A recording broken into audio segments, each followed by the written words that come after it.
Cecil McPhee was Jane Glover's grandfather. Jane is also one of the Arbury and Russian parish commissioners. The commissioners decided to try and eradicate Japanese knotweed from the Colby River, and they began above the railway line. I think it would now be about 6 years ago, and we'd been contacted by residents, and we just started to embark on the programme. And the investment of time, resources, etc., it was a 5-year programme, 3 years of intensive injections on the river banks, and then 2 years as a follow-up checks. 5-6 years down the line, these banks here used to be absolutely covered in the knotweed. You couldn't see anything else but the knotweed. So now that it's been largely cleared, all the native species are actually coming through. You've got your sapling trees, your other ground cover, etc. So what we're hoping is to revisit this project. The Colby River, which stems, we went from Colby Big Glen down to the railway bridge, but really what we'd like to do is continue the programme all the way down to where its outlet is, down at Ben Carricker.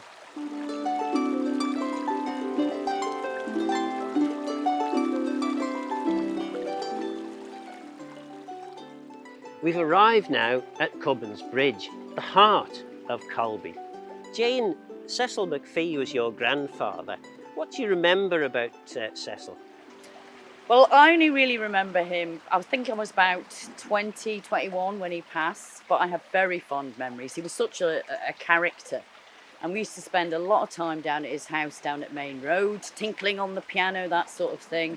He was a colourblind artist, and if he knocked his paints over, we'd get a phone call. Hello, can you come and sort my paints out, put them back in the box? He was renowned on the Methodist circuit. He was an incredibly powerful and passionate Methodist preacher. So I think my interest in music really came from that household.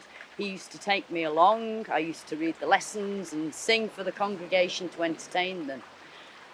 And when I was at the end of my school days and I had a bit of a rocky time, he was a real rock for me on a personal level. It was a very tricky time for the family. And he was just that calm, soothing person that would come along and take you out for a drive in the car and look out for you. Always busy.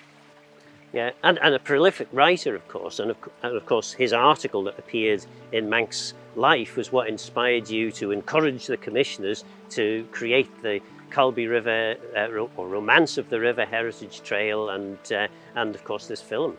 Yes, he wrote it in 1979. I've got the original handwritten copy, and when I was younger I doubt I appreciated the quality and quantity that was in that article, but then having revisited in later years when I became a commissioner, I was just like, there's so much history locked up in this one piece, and it made me realise that the village that had been my home for all these years, it was a throbbing hive of activity. Colby with its craftsmen, its shops, bustling, alive, and the river was at the heart of it. So when you take this article, and I know he did it downstream to upstream to its source, but so much in that piece. And at the same time, the Donny Collister Legacy Fund was due to close. And I kind of had this fanciful idea in my head that I like walking this, I like the history in this. Do you think the public would be interested in a signed walk about it? And that's how it came about. I approached the commissioners, we applied for the grant, and that's how we're here today.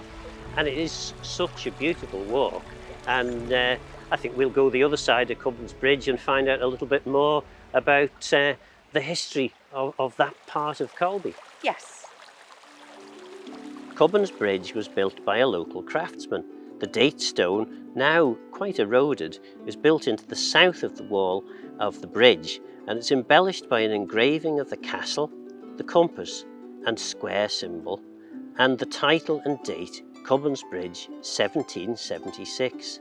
In the same year, thousands of miles away, in what we now call the United States of America, the Second Continental Congress adopted the Declaration of Independence, and 13 American colonies severed their political connections with Britain. Prior to the completion of the bridge, the river was wider and it was a fording place for traffic along the highway between Castletown and Port Erin.